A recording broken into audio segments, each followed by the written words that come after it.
Ready. इसमें देखिए विषय है आपका कक्षा 10वीं में विषय गणित, और ये उप विषय में बहुपद, जिसको इंग्लिश में हम पॉलिनोमियल बोलते हैं। पिछले क्लास में मैंने आपको पॉलिनोमियल के बारे में बताया था। बहुपद क्या है, व्हाट इज द पॉलिनोमियल। बहुपद के विषय में परिभाषा आपको बता रहा हूँ, समझना है इसको। कुछ लोग इसको सामान्य रूप से लेते हैं कि जिसमें बहुत से पद हो, तो ऐसा हमें परिभाषा को क्लियर करने के लिए हम आपको बता रहे हैं। बहुपद ऐसा बीजीय व्यंजक जिसके चर की घात ऋणोत्तर पूर्णांक हो, ये बहुपद है आपका। तो बहुपद में हमें क्या लिखना है, परिभाषा इसकी बहुपद की, ऐसा बीजीय व्यंजक जिसके ऐसा बीजीय व्यंजक जिसके चर की घात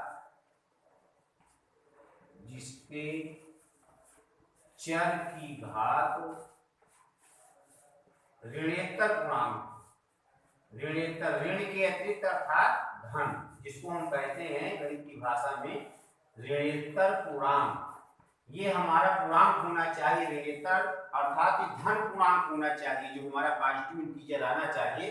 तो ऐसा बीजीय व्यंजक जिसके चर की घात ऋणोत्तर पूर्णांक हो बहुपद कहलाता है। बहुपद कहलाता है। इसके उदाहरण समझ लीजिए, एग्जाम्पल कैसे हैं इसमें। जैसे x square plus 2x plus 3, ये आप देख रहे हैं यहाँ पर कि ये बहुपद लिखा हुआ है। तो इसको बहुपद कैसे शो करेंगे आप, इसमें चर में देखना है। चर हमारा जो वेरिएबल है यहाँ पर x है, x की कौन सी घात लगी हुई है, 2, और आगे वाले जो x में 2x के साथ इसका गुणांक 2, उसमें कौन सी घात x की घात लगी है, 1 लगी हुई है। इसलिए इसमें देख रहे हैं कि धन 2 है और यहाँ पर धन 1 है, इसलिए ये हमारा क्या है, बहुपद है। अब इसमें पदों की संख्या के बारे में अगर कोई पूछता है ये किस प्रकार का बहुपद है, तो ये त्रिपदी है। 1 2 3 चिन्ह के बाद हम गिनते हैं, तब हमें पदों की संख्या ज्ञात हो जाती है। तो इस प्रकार से ये हमारा त्रिपदी बहुपद, पद इसमें 3 है, लेकिन है किस प्रकार का, 2 घाती बहुपद, क्योंकि घात में क्या लगा हुआ है, 2, और पद इसमें कितने हैं, 3। हम दूसरा उदाहरण भी ले सकते हैं इसमें, जैसे x प्लस 3 ले लें, तो ये भी हमारा बहुपद ही है। क्यों, क्योंकि इसमें चर की घात हमारी क्या लगी हुई है, 1 लगी हुई है, और इसमें एक आपका अचर पद है। तो ये हमारा बहुपद है। किस प्रकार का बहुपद है, ये हमारा 2 पदीय बाइनोमियल टर्म इसको बोलते हैं। ये 2 पदीय बहुपद हमारा कहलाता है। ये त्रिपदी है, इसमें 3 पद है, ये आपका 2 पदी है। और 1 पदी भी आप ले सकते हैं, कोई भी आप लिख दीजिए, x³ लिख दीजिए, ये भी आपका बहुपद है। तो ये आपका 1 पदी है, चूंकि पद इसमें क्या है, 1, तो इसको हम इंग्लिश में क्या कहते हैं, मोनोमियल। ये मोनोमियल है, ये आपका बाइनोमियल है, और ये आपका ट्राइनोमियल। 3 प्रकार से हमने आपको बताया, 1 पदी, 2 पदी और त्रिपदी। 3 प्रकार से जो है हमने आपको बताया कि 3 बहुपद आपके यहाँ लिखे हुए हैं। और ये क्या है कि बहुपद कौन सा नहीं है, तो ये बहुपद के उदाहरण है। इसमें जो बहुपद नहीं है उसको हम कैसे समझेंगे, बहुपद नहीं है। इस पद को लिखने के लिए कोई पूछता है बहुपद कैसे नहीं है, तो अगर इसको हमने लिख दिया x square plus 2 under root x plus 6। एक एग्जाम्पल यहाँ समझिए, इसमें आप कहेंगे बहुपद, ये बहुपद है या नहीं। तो इसमें देखना कि x की घात 2 है, पहले पद में जो चर की घात 2 है, लेकिन यहां जब देखते हैं तो 2 अंडर रूट x जो लिखा हुआ है, इसमें x की घात अंडर रूट का मतलब होता है x square plus 2 into x की घात, इसको हम 1/2 लिखते हैं। तो यहाँ पर देखते हैं कि हमारी शर्त क्या है, ऋणोत्तर। तो ऋणोत्तर तो है, धनात्मक तो है, पॉजिटिव इंडेक्स तो है इसमें, लेकिन पूर्णांक नहीं है, क्योंकि 1/2 जो है ये हमारा इंटीजर नहीं है, पूर्णांक नहीं है, इसलिए ये जो पद है हमारा ये बहुपद नहीं है। तो इस प्रकार से हमने आपको बहुपद के बारे में बताया कि ऐसा बीजीय व्यंजक जिसके चर की घात ऋणेतर पूर्णांक हो बहुपद कहलाता है। इसमें देखिए सभी में धनात्मक घात लगी हुई है, इसलिए इसको बहुपद कहेंगे। और इसमें धनात्मक तो है लेकिन इसमें पूर्णांक नहीं है, ऋणेतर पूर्णांक होना चाहिए, पॉजिटिव इंटीजर होना चाहिए, इसलिए 1/2 है। ये दशमलव में आएगा, इसका मान 0.5 अर्थात √x है। अगर x पूर्ण संख्या नहीं है इसलिए यह हमारा बहुपद नहीं है। आगे हम कुछ उदाहरण लेकर के चलते हैं, प्रश्न में देखेंगे। इसमें देखिए प्रश्न नंबर 1 देखिए, प्रश्न में है द्विघात बहुपद के शून्य ज्ञात कीजिए। तो एक पहला सवाल एक लेकर के चल रहे हैं, x² - 2x - 8। ये देख रहे हैं कि यहाँ पर एक द्विघात बहुपद लिखा हुआ है और द्विघात बहुपद में उसके शून्य ज्ञात करना है और शून्यकों तथा गुणांकों के बीच की सत्यता की जांच भी करना है। तो इसमें कैसे जांच करेंगे? तो देखिए इसमें आप गुणनखंड पिछली कक्षाओं में पढ़ चुके हैं। ये दो घातीय त्रिपद व्यंजक है। किस प्रकार का व्यंजक है ये दो घातीय त्रिपद व्यंजक है। ये ट्राइनोमियल हमारा जो है ये 3 पद वाला है। तो दो घातीय त्रिपद व्यंजक के हम गुणनखंड कैसे करते हैं? इसका इसमें गुणा करते हैं, गुणा करने पर आया -8x²। फिर -8x² मध्य पद को 2 भागों में बांटकर, इसका नियम है मध्य पद को 2 भागों में बांटकर गुणनखंड करना है। तो हम पहले वाले अचर पद जो हमारा दिया गया है ये पद, पहले पद में अंतिम वाले अचर पद का गुणा करेंगे और गुणा करने के बाद हमारा -8x² आना चाहिए गुणा करने पर, और जोड़ने पर या व्यवकलन माने घटाने पर -2x आना चाहिए। तो जब हम 8 के गुणनखंड करेंगे तो 4 × 8, ये 4 × 8 होता है। चिन्ह यहाँ पर देखिए क्या लाना है, माइनस का। तो अगर -x² के गुणनखंड करेंगे तो x × x, तो -4x और प्लस यहाँ पर क्या लिखेंगे 2x। तो जब -4x में 2x जाएगा तो -2x बचेगा, और जब इसमें गुणा करेंगे तो -8x² आएगा। हमारी दोनों शर्तें पूर्ण होनी चाहिए, मध्य पद को 2 भागों में बांट भी दे और चिन्ह सहित अचर पद का और x² के साथ गुणा करने पर -8x² आ जाए। तो इसके देखिए गुणनखंड पहले सबसे पहले करना, x² - 4x plus 2x minus 8। इसमें कॉमन लेंगे x - 4 प्लस 2x - 4। इसमें देखिए अब हमारा कौन सा पद मिला, x - 4 हमारा कॉमन है और ये हमारा आ गया x + 2। इस द्विघात बहुपद के शून्य ज्ञात करना है, इसलिए शून्य ज्ञात करने के लिए इस द्विघात बहुपद के शून्य ज्ञात करने का अर्थ है कि x के ऐसे दो मान जिसका मान इस द्विघात बहुपद में रख दिया जाए तो इस द्विघात बहुपद का मान क्या आ जाए, शून्य आ जाए। तभी तो उसके शून्य का अर्थ होता है कि ऐसे दो मान x के द्विघात बहुपद में, क्योंकि दो घात वाला इसलिए इसके दो ही मान आएंगे, तो दो मान ऐसे आए जो हमारी शर्त को पूरा करते हैं। कैसी शर्त? शून्य ज्ञात करने के लिए x के ऐसे दो मान निकाले, इसमें मान रखने पर द्विघात बहुपद में उसका मान क्या हो जाए, शून्य।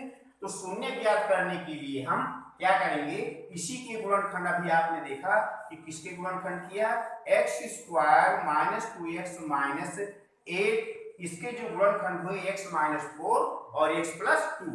तो इसमें हम लिख देंगे शून्य ज्ञात करने के लिए यहाँ पर शून्य, क्योंकि इसका मान क्या आएगा, शून्य।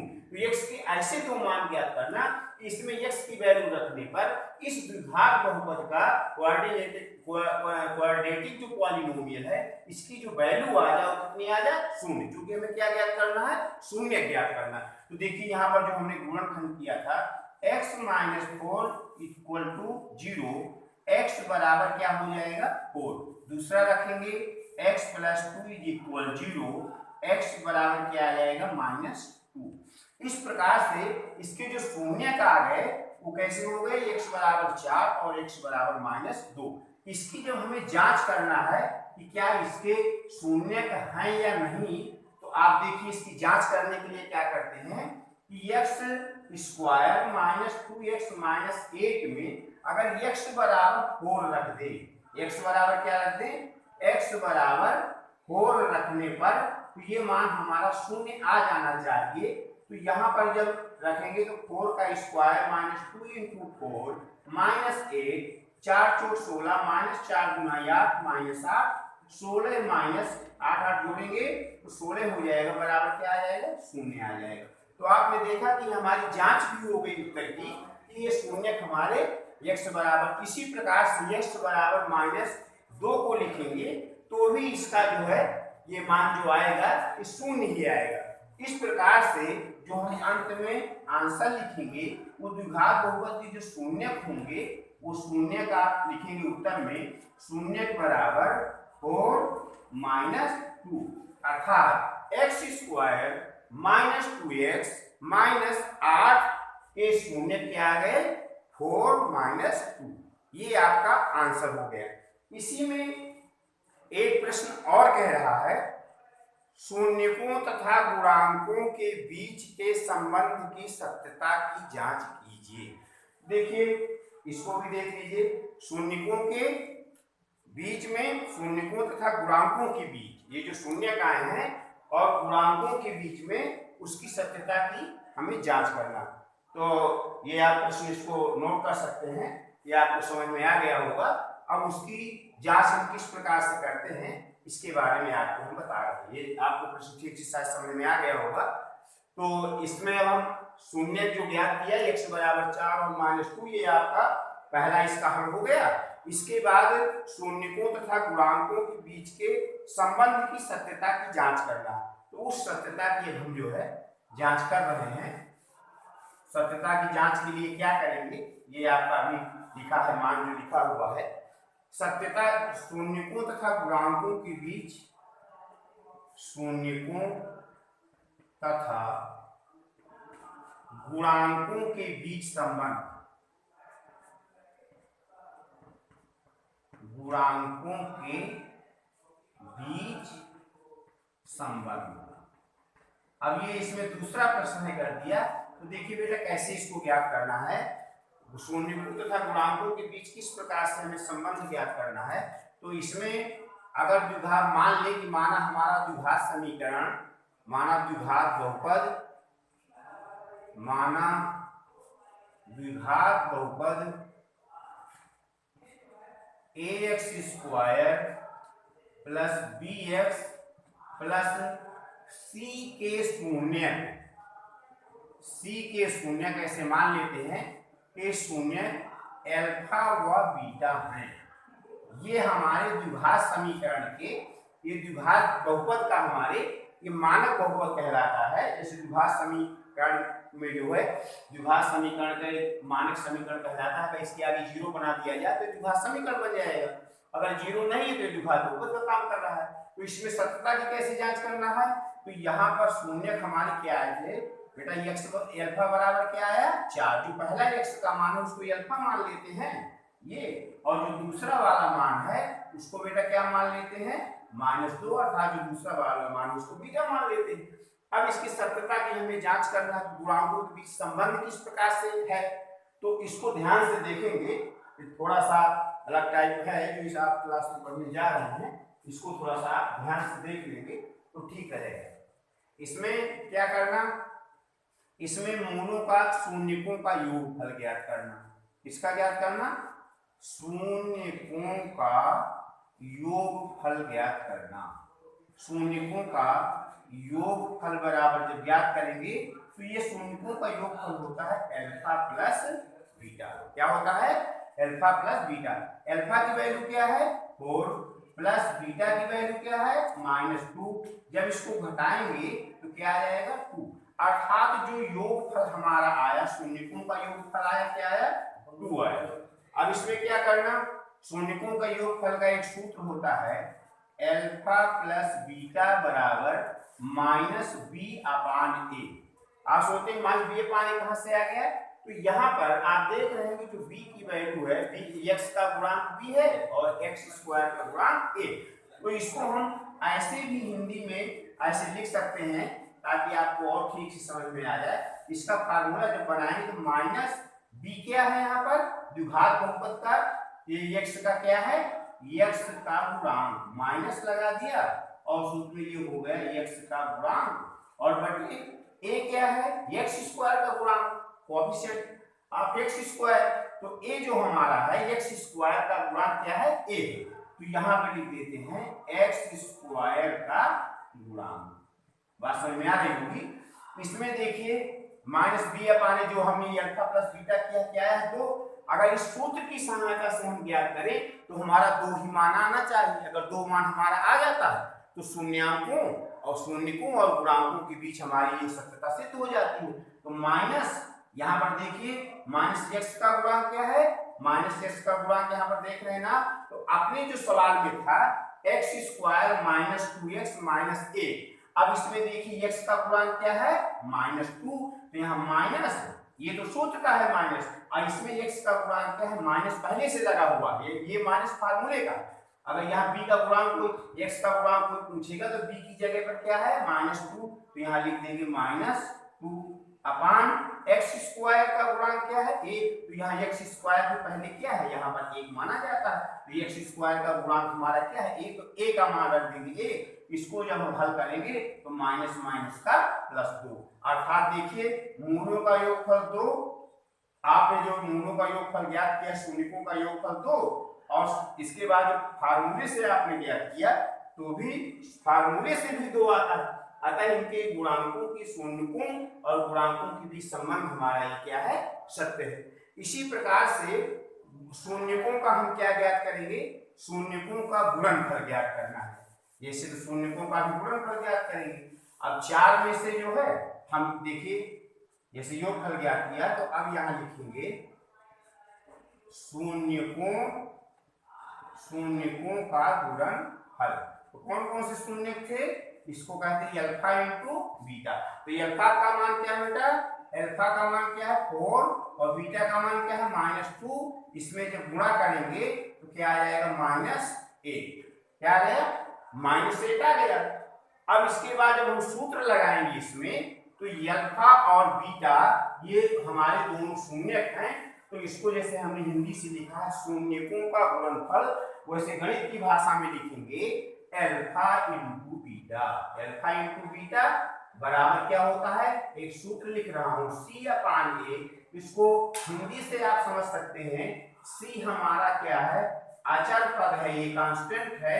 और देखिए यहाँ पर जो हमारा सवाल दिया हुआ था एक्स स्क्वायर -2x -8 था। अब इसमें आपने देखा कि अचर पद क्या है, -8 है। तो यहाँ पर ध्यान से देखेंगे ये जो हमारा अभी शून्यकों का गुणनफल आया हुआ है ये चीज आएगी इसमें। तो C बराबर आप देख रहे हैं यहाँ पर क्या है, C की जगह पर देख रहे हैं क्या दिया गया, तो अचर पद बटे A क्या है, एक्स स्क्वायर का गुणांक। तो ये गणित की भाषा में C अपान A लिखेंगे और इस प्रकार से हिंदी से इसको अचर पद बटे एक्स स्क्वायर का गुणांक। देख रहे हैं कि आप हमारा जो मानक द्विघात बहुपद है ax square plus bx plus c के रूप का होता है, ये हमने माना था। तो इसमें एक्स स्क्वायर का गुणांक क्या है, a। ये देखिए लिखा है। अचर पद क्या है, c। ये c की जगह देखो मैंने हिंदी से अचर पद लिख दिया है। अब देखेंगे तो c अब यहाँ पर हमारा क्या है, -8 आना चाहिए, तब हमारा जो है सिद्ध होगा। तो यहाँ पर c की जगह क्या लिख देंगे, c की जगह देखिए तुलना जब करेंगे तो c बराबर क्या आ जाएगा, यहाँ पर -8। एक्स स्क्वायर का गुणांक क्या है, यहाँ पे देख रहे हैं 1 है। तो यहाँ पे क्या आ जाएगा, 1 बराबर -8। तो देखिए ये गुणनफल -8 और ये गुणनफल -8। इसलिए हम कहते हैं कि शून्यकों तथा गुणांकों के बीच हमारा जो संबंध है ये क्या है, सत्य है। अर्थात ये दोनों चीजें समझ में आपको आ गई होंगी कि मूलों का शून्यकों का योगफल और शून्यकों का गुणनफल हमने आपको निकाल के बताया। तो शून्यकों और उनके गुणांकों के बीच ये गुणांक लिया है हमने, इसके ये गुणांक हमने लिया है। C अपान A में जब लिया तो ये अचर पद है और इसका गुणांक क्या है 1, इसलिए इसको गुणांकों के बीच संबंध बोलते हैं। तो ये बात शायद आपको समझ में आ गई होगी। अब अगला प्रश्न लेते हैं। ये प्रश्न आपको समझ में आ गया होगा। ये फार्मूले आपको लिख लेना है ताकि आप इनको याद भी कर सकें। और आगे आपको जो है एक दूसरी चीज अभी बता रहा हूँ, इसमें आप ध्यान से देखेंगे। अभी द्विघात बहुपद जो आपने ले करके उसके शून्य ज्ञात किया, अब इसी का कुछ उल्टा आ रहा है, प्रश्न में दे रहा है। दूसरा प्रश्न इसका ले रहा हूं मैं, प्रश्न नंबर 2 देखिए। अब इसमें क्या प्रश्न क्या है, ध्यान से समझिएगा। द्विघात बहुपद ज्ञात कीजिए। क्या ज्ञात करना, द्विघात बहुपद लेके चले थे तो उसके शून्य ज्ञात किए थे, और ये क्या है हमारा द्विघात बहुपद है। द्विघात बहुपद हमको क्या करना है, ये ज्ञात करना है। और हमें दिया क्या रहेगा द्विघात बहुपद ज्ञात करने के लिए, शून्यकों का योग तथा गुणनफल क्रमशः दी गई संख्याएं हैं। तो इसमें ध्यान से देखेंगे कि इसमें 1/4 शून्यकों का, ये प्रश्न में है दिया है, ये आपने से नहीं ले रहा मैं, शून्यकों का योग, शून्यकों का योग दिया है 1/4, और क्या दिया है, शून्यकों का योग तथा शून्यकों का गुणनफल। ये प्रश्न मैंने आपके सामने लिख दिया, इसको ध्यान से समझिए। शून्यकों का गुणनफल, शून्यकों का गुणनफल ये दिया हुआ है, तो गुणनफल कितना दिया हुआ है, गुणनफल दिया हुआ है -1। अब इसकी सहायता से हमें क्या ज्ञात करना है, द्विघात बहुपद ज्ञात कीजिए। जैसे अभी हम द्विघात बहुपद लेके चले थे तो हमने क्या किया था कि दोनों शून्य निकाले थे और फिर उसकी शून्यकों और गुणांकों के बीच संबंध स्थापित किया था। इसमें क्या करना, शून्यकों का योग दिया रहेगा। क्या दिया रहेगा, आपको अल्फा और अल्फा बीटा जो है इसके मान नहीं दिए रहेंगे, शून्य नहीं दिए रहेंगे कि शून्य दिए हो तो आप शून्य के मान लिख करके लिख दें, आपको स्वतः इसके मान देखने पड़ेंगे कि क्या मान हमने निकाला। शून्यकों का योग दिया है, शून्यकों का योग का मतलब क्या है, इसको हम क्या कह सकते हैं, ये क्या दिया है अल्फा प्लस बीटा, और ये क्या दिया है अल्फा इंटू बीटा। अभी मैंने बताया कि अल्फा और बीटा ये अगर दो शून्यक हैं तो ये शून्यकों का योगफल और ये शून्यकों का गुणनफल। इसकी सहायता से हमें कैसे निकालना, द्विघात बहुपद बनाना। ये जो शून्यकों का योग, शून्यक होंगे इसकी तभी इसका योगफल हुआ होगा और इसका गुणनफल हुआ होगा, लेकिन वो शून्यक अभी हमें पता नहीं, ठीक है ना। तो हम क्या करने जा रहे हैं, द्विघात बहुपद ज्ञात करना, और शून्य का पता नहीं है, शून्यकों का योगफल और गुणनफल हमें मालूम। तो देखो इसका नियम बताता हूं कैसे करना, शून्यकों का योगफल और शून्यकों का गुणनफल की सहायता से हम द्विघात बहुपद को किस प्रकार से निकाल सकते हैं, ठीक है ना। तो देखिए यहाँ पर जो है शून्यकों का योगफल कितना है 1/4। मैंने अभी आपको सूत्र बताया था, क्योंकि हमारा जो द्विघात शून्यकों का योग, शून्यकों को योग को क्या लिखते हैं अल्फा प्लस बीटा, इसका फार्मूला क्या है -b/a। तो ये अल्फा प्लस बीटा कितना है, शून्यकों का योग कितना है, इसकी जगह क्या 1/4 हम लिख सकते हैं, 1/4 बराबर -b/a। इसको समीकरण 1 डाल देते हैं। अब इसके बाद समीकरण दूसरा बनाई भी abc के मान जो है ज्ञात कर लेंगे, और ax² plus bx plus c ये हमारा द्विघात बहुपद है। इसको मैंने मान लिया था कि ये हम ax² plus bx plus c को द्विघात बहुपद मान लेते हैं, और इसमें abc के मान निकाल करके लिख देंगे। तो ये जो शून्यकों का योग और शून्यकों का गुणनफल दिया गया है उसकी सहायता से हमारा द्विघात बहुपद बन जाएगा, ठीक। अब इसके बाद देखिए शून्यकों का गुणनफल इसी प्रकार से देख लीजिए, शून्यकों का गुणनफल, शून्यकों का गुणनफल, बात समझ में आ रही है। तो अल्फा इंटू बीटा का सूत्र भी मैंने बताया c/a। अभी हिंदी से लिखा था ना मैंने, ये इसको क्या लिखा था -x का गुणांक बटे x² का गुणांक, इसमें क्या लिखा था अचर पद बटे x² का गुणांक। तो ये अल्फा इंटू बीटा कितना दिया है -1 दिया है, ये हमारे प्रश्न में दिया है। तो -1 बराबर c/a। अब इसको समीकरण दो मान लेना है, इसके नीचे कुछ नहीं है, तो इसके नीचे अगर हमारे डिनोमिनेटर में हर में अगर कुछ नहीं तो यहाँ पर 1 मान लें। अब हमें यहाँ ये देखना है कि यहाँ पर a का मान 4 आ रहा है, यहाँ a का मान 1 आ रहा है। अगर ये दोनों मान डिफर कर रहे हैं तो इन मानों के लिए ध्यान से देखिएगा, यहाँ पर क्या करना, b के मान पर कोई बात नहीं, b बराबर -1 आ जाएगा, लेकिन c और a के मान को हमें ध्यान देना है, क्योंकि c और a का मान ये दोनों एक दूसरे से संबंधित है। तो a बराबर अगर 4 आता है तो जो बड़ा मान हमारा आता है वही मान हम यहाँ पर जो है यहीं पर a बराबर जैसे 4 आ रहा है तुलना करने पर, तो यहाँ पर 4 आ जाना चाहिए। तो 4 कैसे आ जाएगा, तो अपने से ध्यान देते हैं कि तो 4 का ऊपर नीचे गुणा कर दिया जाए तो यहाँ पर 4 आ जाएगा। तो देखिए कैसे इसमें करना, ये आप पहले वाला पद लिख लीजिए, तो दूसरे वाले पद में क्या करना कि समीकरण 2 में जो 2 मान लिया है 4 का अंश व हर में गुणा करने पर। क्यों ऐसा किया जा रहा है, 4 का गुणा ही क्यों कर रहे हैं सर? अंश व हर में समीकरण 2 में 4 का अंश व हर में क्या करने पर, गुणा करने पर। तो गुणा करने का उद्देश्य हमारा क्या है, अगर इसमें गुणा कर देंगे तो एक ही मान जब समान हो जाएंगे तो तुलना करने में दिक्कत नहीं होगी। तो देखिए मैं इसमें 4 का गुणा कर रहा हूँ, c अपान a बराबर -1 इंटू 4 अपान यहाँ पर क्या लिखा हुआ है, 1 लिखा है, अपान यहाँ पे क्या लिख देंगे 4। तो देखिए c upon a is equal -4 अपान 4। ये जो तीसरा समीकरण है, जब इनके दोनों के गुणांक समान हो जाते हैं तो इसमें लिख देंगे दो समीकरण 1 व 3 से तुलना करने पर, इससे हम कंपेयर करेंगे तो हमारी वैल्यू क्या आ जाएगी। देखिए a बराबर 4, तो यहाँ a का मान आ गया 4, b बराबर क्या आ जाएगा -1 आ जाएगा, क्योंकि -b बराबर 1 है, तो b की वैल्यू निकालना, तो b बराबर -1, और c बराबर क्या आ जाएगा, c बराबर आ जाएगा -4। जब ये तीनों मान a b c के निकल आएंगे तो तीनों मान निकलने के पश्चात अब हमें इसमें जो हमारा ये द्विघात बहुपद है इसमें ये तीनों मान हमें रख देना। तो a का मान क्या रखेंगे यहाँ पर 4, तो a की जगह 4x² प्लस b का मान क्या है -1 हो जाएगा यहाँ पर इंटू x, प्लस c का मान क्या है माइनस के यहाँ पर क्या है -4 है। तो इस प्रकार से 4x² हो जाएगा, b की जगह आपने -1 निकाल लिया, ये हो जाएगा -x और माइनस क्या हो जाएगा, माइनस क्या हो जाएगा 4 हो जाएगा। तो इस प्रकार से ये हमारा क्या बन गया द्विघात बहुपद। तो a बराबर आपने देखा यहाँ 4 है, तो a की जगह यहाँ पर हमने रख दिया 4x², b बराबर -1, तो यहाँ पर -1 इंटू x, और c की जगह क्या है -4, तो जब c की जगह -4 है, देखिए यहाँ पर c बराबर -4, a बराबर 4 और a बराबर, आपने कहा दोनों जगह कैसे आ रहा है, इसको हमने गुणा करके बनाया है ना कि सेम गुणांक आपका आ जाए, एक ही दोनों की वैल्यू सेम आनी चाहिए।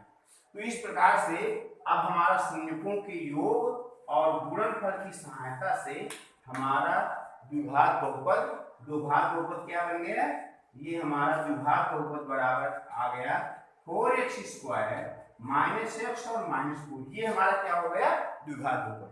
तो देखिए इसका जो उद्देश्य है हमारा पढ़ाने का, द्विघात बहुपद से उसके शून्य ज्ञात करना और शून्यकों के योग और गुणनफल की सहायता से हम द्विघात बहुपद निकालना, ये हमारा उद्देश्य है। और इसकी अगर हम जांच करते हैं तो मूलों के योग, शून्यकों के योगफल और शून्यकों के गुणनफल से इसकी हम सत्यता की जांच भी कर सकते हैं।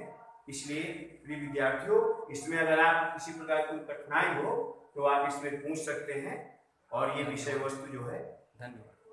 धन्यवाद।